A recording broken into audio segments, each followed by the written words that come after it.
University ব্যক্তিগত খণ্ডত অসমৰ এখন খুব উল্লেখযোগ্য বিশ্ববিদ্যালয় বৰ্তমান প্ৰায় ৮,০০০তকৈ অধিক ছাত্ৰ ছাত্ৰীৰে গুৰুত্বপূৰ্ণ সেৱা এই বিশ্ববিদ্যালয়খনে আগবঢ়াইছে আৰু বিশ্ববিদ্যালয়খনে নিজস্ব উদ্যোগত আজি নৰ্থ ইষ্ট এডুকেটৰ্ছ কনক্লেভ অৰ্থাৎ শিক্ষক শিক্ষয়িত্ৰীসকলৰ এখন কনক্লেভ অনুষ্ঠিত কৰিছে।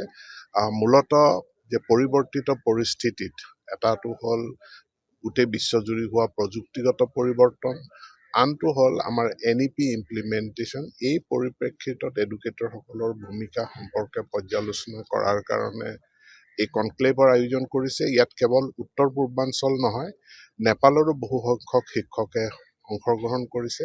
ইয়াৰ উদ্বোধনী অনুষ্ঠানত মই অংশগ্ৰহণ কৰোঁ আৰু ইয়াৰ পৰৱৰ্তী সময়ত যিখিনি টেকনিকেল ছেশ্যন হ'ব, এই টেকনিকেল ছেশ্যনে বৰ্তমান শিক্ষা ব্যৱস্থাই মুখামুখি হোৱা প্ৰত্যাহ্বানসমূহৰ ক্ষেত্ৰত নতুন দিক নিৰ্দেশনা দিবলৈ সম্ভৱপৰ হ'ব বুলি মই আশা ৰাখিছোঁ।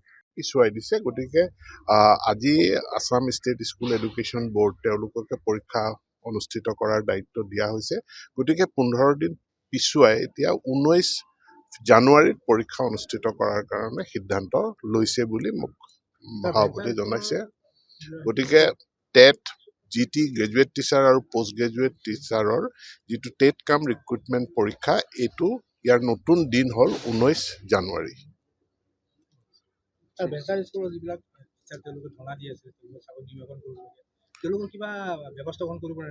নিশ্চিতভাৱে চৰকাৰে কথাখিনি বিবেচনা কৰি আছে। মই কেইবালানিও তেওঁলোকৰ লগত আলোচনা কৰিছোঁ আৰু অসম চৰকাৰখন তেওঁলোকৰ সমস্যাৰ প্ৰতি যথেষ্ট সংবেদনশীল, কিন্তু আইনৰ কথা আছে, বিত্ত বিভাগৰ আমাৰ যিসমূহ গাইডলাইন আছে তাৰো কথা আছে। গতিকে আইনৰ আওতাৰ ভিতৰতে বা সামান্য কিছু য'ত আপোনাৰ তেওঁলোক কোনো প্ৰশাসনিক বা কাৰিকৰী কাৰণত তেওঁলোকৰ যদি থাকি গৈছে, গোটেইখিনি পৰীক্ষা কৰি থকা হৈছে আমি এটা সুমীমাংসাৰ কাৰণে। ইষ্ট এডুকেটৰ কনক্লেভ আগতে বেলেগ ৰাজ্যত হৈছিলে, অসম নৰ্থ ইষ্টাৰ্ণ ৰিজনত, এইটো অসমত ফৰ দ্য ফাৰ্ষ্ট টাইম। আৰু এনেই ইউনিভাৰ্চিটি হিচাপে অসম ডাউনটাউন বিশ্ববিদ্যালয়তো মানে শিক্ষাৰ বহুত ল'ৰা ছোৱালী গ্ৰেজুৱেট উলিয়াই আছে, মাষ্টাৰ বেচেলাৰ বিভিন্ন প্ৰগ্ৰামত। কিন্তু এইটো এটা এনেকুৱা যে আমি অকল ষ্টুডেণ্ট আনি ভিতৰত পঢ়াটোৱে ব্যস্ত থাকিব বিচৰা নাই। আচলতে শিক্ষাৰ যিটো নতুন জাগৰণ আহিছে, মানে নতুন শিক্ষা পদ্ধতিৰ যিটো হলিষ্টিক এডুকেশ্যনৰ কাৰণে আমি প্ৰয়োজন হোৱা বুলি কৈ আছোঁ, স্কুল কলেজৰ শিক্ষককো চেঞ্চিটাইজ কৰাৰ প্ৰয়োজন আছে। বেচিকেলি আমাৰ নেশ্যনেল এডুকেশ্যন পলিচি অহাৰ আগতে আমি সকলোবোৰ পুৰণা পদ্ধতিৰে শিক্ষিত ব্যক্তি। এতিয়া নতুন ছিষ্টেমত আমাৰ ল'ৰা ছোৱালীক ট্ৰেইন কৰিবলৈ হ'লে আমিওতো পৰিৱৰ্তন হ'ব লাগিব। যে এনেকুৱা কনক্লেভবিলাক, এইটো আমাৰ অসমতে নহয়, এক্ৰছ দ্য এণ্টায়াৰ কাণ্ট্ৰি এনেকুৱা বহুত কনক্লেভ পতা হৈছে যাতে খুব সোনকালে আমি নেশ্যনেল এডুকেশ্যন পলিচি যিটো গ'ল আমি এচিভ কৰিব পাৰোঁ।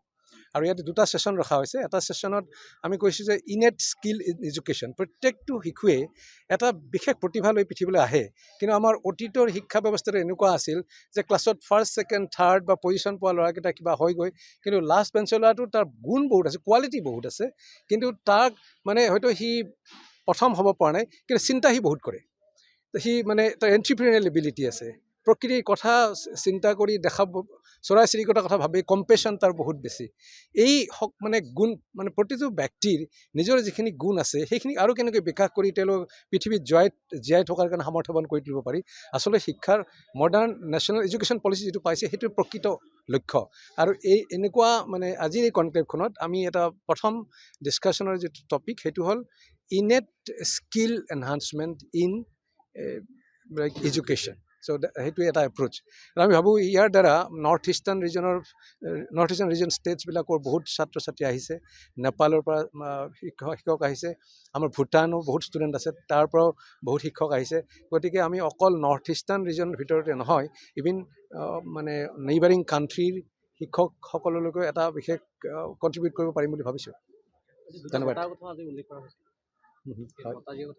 আজি 2টা বঁটা দিয়া কথা হৈছে মানে এইবিলাক কি হয় যে এজন বেষ্ট টিচাৰ এৱাৰ্ড দিম স্কুল টিচাৰ এৱাৰ্ড দিম এইবিলাক ইনস্পায়াৰিং যে তেওঁ হয়তো নেশ্যনেল এডুকেশ্যন পলিচি বা শিক্ষাৰ ক্ষেত্ৰত মানে যথেষ্ট অৱদান আগবঢ়াইছে সেইটো বঁটা দিয়া মানে আৰু 10জন ইনস্পায়াৰ হয় তেওঁলোকেও তেনেকৈ ভাল কাম কৰিবলৈ সুবিধা হ'ব ঠিক তেনেকৈ ইনষ্টিটিউশ্যনবিলাকে এডুকেশ্যনৰ ৰিভলিউশ্যন অনাত বা এডুকেশ্যন পৰিৱৰ্তন অনাত যথেষ্ট ৰোল প্লে কৰে আৰু তেনেকুৱা হাজাৰ হাজাৰ অনুষ্ঠান আছে নৰ্থ ইষ্টত আছে মানে আমাৰ দেশৰ ভিতৰত আছে গতিকে তেনেকুৱা এটা অনুষ্ঠানে যে বিশেষ কণ্ট্ৰিবিউশ্যন আগবঢ়াইছে সেইটোকো আমি এটা এক্সিলেঞ্চ এৱাৰ্ড দিম এই অনুষ্ঠানটোতে